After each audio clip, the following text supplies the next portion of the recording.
Aujourd'hui, dans l'instant GEDA, nous allons aborder les ravageurs de printemps sur colza. Donc, dans nos campagnes, vous avez pu le voir, l'ensemble des parcelles est au stade floraison.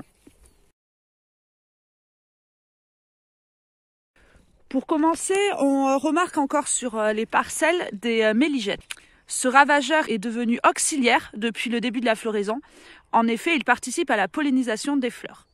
Le stade de nuisibilité de ce ravageur se situe entre le stade bouton et le stade début floraison des colzas.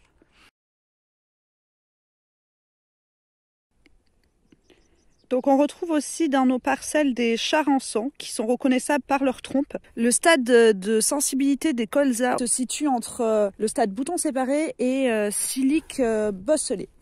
Le traitement contre ce ravageur est envisagé lorsque l'on recense plus de un charançon pour 2 plantes.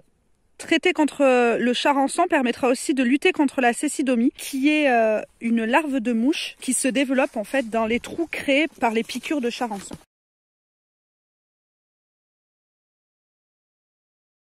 Les pucerons sont préjudiciables à partir du stade reprise de végétation et jusqu'au stade G4.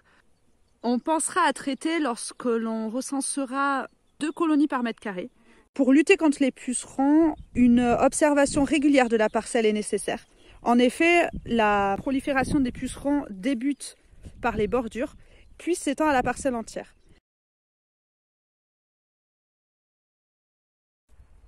Comme évoqué en début de vidéo, nous sommes en pleine floraison, donc en pleine activité des insectes pollinisateurs.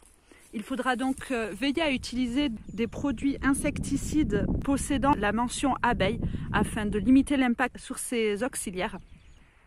Les périodes de traitement devront être aussi adaptées à la période de butinage, à savoir qu'il sera préférable de traiter 3 heures avant le lever du jour, si les températures sont bien sûr inférieures à 12 degrés, ou bien 3 heures après le coucher du soleil.